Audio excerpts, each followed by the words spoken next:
महोदय, जो paper leak की घटनाएं हुई पिछले 5 साल के दरमियान, उससे पहले भी कोई नई बात नहीं, हमेशा राजस्थान शर्मसार हुआ। और पेपर लीक की घटनाओं के खिलाफ जो आंदोलन आपके यहाँ नेता प्रश्न पूछिए। एक मिनट, थोड़ा भूमिका तो बढ़ाऊंगा साहब, ऐसे प्रश्न पूछिए, कमाल करो। इतने साल बाद हाउस में आए वापिस।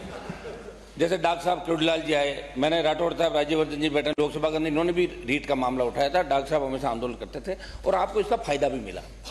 लड़कों ने कहा कि आरपीएससी, माध्यमिक शिक्षा बोर्ड, कर्मचारी चयन आयोग ये भ्रष्टाचार में लिप्त है। राजस्थान का नौजवान भरोसा उठ गया था नौजवानों का, और इसलिए आपको वोट भी डाल। मेरी मांग ये है कि एसआईटी गठन की तो कोई बात ही नहीं थी साहब। मांग नहीं, आप तो प्रश्न पूछिए। एक मिनट, सवाल पूछना था। मामला ये था, आप जब चुनाव में गए तो आपने कहा था जैसे हमारी सरकार आएगी हम सीबीआई जांच करेंगे। मेरा थोड़ा सा एक एक करके 2 सवाल पूछ रहा, एक साथ पूछूं, आप बताइए अध्यक्ष महोदय, एक एक करके आधा मिनट का। पहला प्रश्न, 2 प्रश्न। मेरा मंत्री जी आपसे ये निवेदन है कि रीट भर्ती परीक्षा 2021, वरिष्ठ अध्यापक भर्ती परीक्षा 2022, सीएचओ भर्ती परीक्षा 2020, हाईकोर्ट लिपिक भर्ती 2020, कनिष्ठ अभियंता डिग्री भर्ती परीक्षा 20, राजस्थान पुलिस कांस्टेबल 2021 जुड़े मामलों को आपने एसआईटी जांच के दायरे में तो लिया है। क्या सरकार इन तमाम भर्ती परीक्षाओं की जांच सीबीआई से कराने की मंशा रखती है ताकि पर्दे के पीछे बैठे असली गुनहगार मगरमच्छों के नाम भी उजागर होकर उनके विरुद्ध कार्रवाई हो सके? यदि हाँ तो कब तक, नहीं तो क्यों? क्योंकि आपकी पार्टी बैठिए, हो गया प्रश्न, उत्तर आने दे, प्लीज। ये प्रश्न कहा है साहब, लोटरी चाहता है। आपकी पार्टी जब विपक्ष में थे वो आपके नेताओं ने सीबीआई जांच की मांग की थी। ये मेरा सवाल है, गृह मंत्री जी आप बताएं इसको। माननीय मंत्री जी। माननीय अध्यक्ष महोदय, 15 दिसंबर को माननीय मुख्यमंत्री जी ने शपथ ग्रहण करी और 16 दिसंबर को एसआईटी गठित की और एंटी गैंगस्टर्स की भी गठित की। मैं आपको ये बताना चाहूंगा आपके माध्यम से कि 2021 में 5 बड़े ऐसे पेपर लीक केसेस थे, 2022 में 10 हुए, 2023 में 5, और जब से हमारी सरकार आई है 2 पेपर्स हुए हैं, उनमें कोई लीक या कोई समस्या नहीं आई है। 33 में से 32 केस लॉन्च हुए हैं, उसमें अरेस्ट हुए हैं, चार्जशीट हुई है, एक में हाई कोर्ट ऑर्डर से स्टे है। 615 जो है एक्यूज जो है वो अरेस्टेड हैं। 49 गवर्नमेंट ऑफिशियल्स अरेस्ट हुए हैं, मेनली टीचर्स। 11 टीचर्स 49 में से उनकी नौकरियां उनको डिसमिस किया गया है। आप ये तो लंबा चौड़ा उत्तर सुनिए, बैठिए।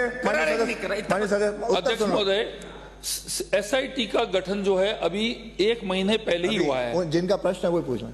एसओजी और एसआईटी वो जांच कर रही है। प्रश्न है, इसे वही पूछेंगे अभी। उनका दूसरा उत्तर आ जाए, उनका हो जाए, उसके बाद में। एसओजी और एसआईटी जो है अभी 1 महीने पहले गठन हुआ है, वो साथ काम कर रही हैं, वो अपना कार्रवाई कर रही है, और अगर वो उचित समझेंगी तो उसको सीबीआई के भेजने के लिए वो जो उनकी जांच करेंगे, अधिकारी करेंगे, वो उचित कार्रवाई करके हमें जब रिपोर्ट पेश करेंगे उसके आगे कार्रवाई करेंगे। दूसरा कोई हो तो पूछे, दूसरा प्रश्न। अध्यक्ष महोदय, मेरा निवेदन यह था अध्यक्ष महोदय कि आपकी सरकार बनते ही आपने एक आदेश ही जारी किया था कि पहले जो पुरानी सरकार थी कांग्रेस की, उन्होंने ये कह दिया कि दिल्ली के जो महकमे राजस्थान के अंदर है उनमें सीधी सीबीआई नहीं आ सकती, आपने रोक लगा दी। ये तो आपने आदेश ले लिया कि अब सीबीआई स्टेट की बिना अनुमति के जो केंद्र सरकार के महकमे उनमें आ सकती है, लेकिन ये अनुशंसा तो आपको करनी पड़ेगी जब भी सीबीआई किसी केस के अंदर आएगी, तो आप कृपया अनुशंसा करें इन मामलों का जब आएगा। बेटे प्रश्न आ गया, उत्तर। एक मिनट, सवाल तो पूछूं, ये तो मैंने बताया आपको, आदेश बताया था। सवाल ये है अध्यक्ष महोदय कि आपने एसआईटी का गठन कर दिया, वीके सिंह इसके चेयरमैन है। वीके सिंह जी तो लगातार खुद इंटरव्यू लेने जाते थे वहां 5 साल तक। 1 मिनट, मैं उन पर आरोप लेकर सुने मेरी बात, 1 मिनट। आपने एसआईटी गठन करने के 40 दिन बाद आप ये बताएं कि जो आरोप पिछली बार लगे थे माध्यमिक शिक्षा बोर्ड के पूर्व अध्यक्ष पे, DP Jaroli, RPC chairman, Rajasthan कर्मचारी चयन बोर्ड के अध्यक्ष और आला ब्यूरोक्रेट, पूर्व मंत्रियों, तो पूर्व मुख्यमंत्री के सीएमओ मेरे नजदीकी अफसरों और नेताओं से क्या एसआईटी ने पूछताछ की? क्या जिन पर आपकी पार्टी भाजपा के वरिष्ठ नेताओं ने आरोप लगाए, यदि किए तो किन किन लोगों से एसआईटी ने पूछताछ की, और नहीं की तो उन्होंने पूछताछ क्यों नहीं की? ये मेरा सवाल है मंत्री जी, कम से कम एसआईटी की बैठिए, हो गया, इसको आप बता दें। प्रश्न आ गया। अध्यक्ष महोदय, जो हमारे एसआईटी के जो चीफ हैं वो सीबीआई में रह चुके हैं। यदि माननीय सदस्य को कोई पर्टिकुलर मामले के अंदर कुछ आपको कुछ डेटा चाहिए तो आज ही एसआईटी के साथ आपकी मीटिंग करा देंगे और आप उसके बारे में डिस्कशन कर सकते हैं। अरे आप बैठ, आपको अनुमति नहीं मिली है माननीय सदस्य, माननीय सदस्य, अभी अनुमति नहीं। अब जवाब आ रहा है।